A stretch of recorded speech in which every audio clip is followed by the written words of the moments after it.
हमारा जो 2 दिवसीय सेमिनार है वो काफ़ी फ्रूटफुल रहा। इसमें आहार के बारे में, विभिन्न प्रकार की जो आहार के जो चय अपचयजन्य व्याधियाँ हैं उनके बारे में, और इसके साथ साथ जो हमारे न्यूट्रिशन को, जो भी हमारा आहार है उसको कैसे लिया जाना चाहिए, ताकि जो है ज़्यादा से ज़्यादा हमारा जो शरीर जो है वो पोषण है जो हमारे शरीर में बना रहे और हम जो है वो स्वस्थ रहें, क्योंकि जो बीमारियां हैं वो ज़्यादा खाने से भी होती है, कम खाने से भी होती है। ठीक है, तो वैसे इस पे जो मेन जो थीम था, वो थीम जो है इसमें 5 थीम्स थे। जैसे फर्स्ट थीम था nutrition disorders, Ayurvedic diagnostics and treatment approaches. दूसरा Ayurveda dietetics, preventive and therapeutic perspective. Third nutritional deficiencies and Ayurvedic remedies.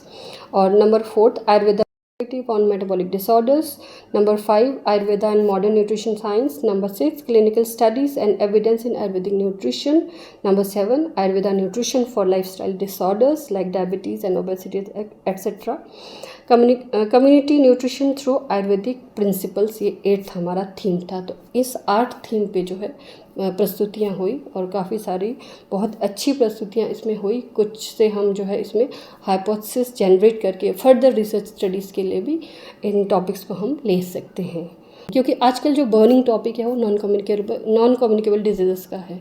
क्योंकि इन्फेक्शियस डिजीज़ जो है अब उनकी इतनी इम्पोर्टेंस नहीं है, क्योंकि उनसे इतनी डेथ्स नहीं होती जितनी डेथ्स जो है हमारी नॉन कम्युनिकेबल डिजीज़ से हो रही है, या फिर डिजीज़ बर्डन जो है वो नॉन कम्युनिकेबल डिजीज़ से है।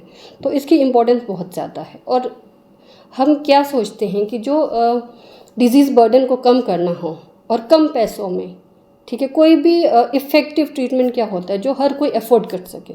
ठीक है, तो यदि हम अपने जो लाइफस्टाइल को चेंज करें, लाइफस्टाइल चेंज करना तो हमारे हाथ में है।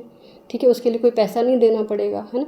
और अपने आहार विहार, जो आहार को चेंज करें, किस तरह से खाना है, कैसे खाना है, आप सबको पता होगा, तभी तो वो उसको अडॉप्ट कर पाएंगे। जब यही चीज़ें नहीं पता, आप कुछ भी खाएंगे, किसी को देखेंगे कि वो इस तरह का लाइफस्टाइल अडॉप्ट कर रहा है, वो उसी के पीछे जाता है कि उसका मॉडर्न लाइफस्टाइल है, मैं भी उसी तरह जीऊँ, बट उसको ये नहीं पता कि वो अच्छा है या बुरा है। तो पब्लिक अवेयरनेस बहुत ज़रूरी है। तो सबसे पहले तो पब्लिक अवेयरनेस। दूसरा कि आहार को किस तरह से खाना है, किस तरह का आपका विहार होना चाहिए, वो भी बहुत बहुत इम्पोर्टेंट है। तीसरा, इन जितने भी प्रेजेंटेशंस हुए उनमें से काफ़ी चीज़ें जो है जो हम फर्दर रिसर्च के लिए हम उसको बीइंग न्यूट्रिशनल डिसऑर्डर हमारा मैंडेट होने की वजह से, तो हम उसको जो है फर्दर जो है हम रिसर्च को ले सकते हैं, कुछ टॉपिक्स को, कि हम इस पे रिसर्च करें। फर्दर प्रपोजल्स हम जो इस पे रिसर्च करने के लिए प्रपोजल्स फ्लोट करें और अप्रूव होता है तो उस पर रिसर्च करें। तो ये हमारा मेन मकसद रहता है। फेसबुक पर पोल स्टार हिमाचल का पेज लाइक करें और यूट्यूब पर हमारा चैनल सब्सक्राइब करना ना भूलें।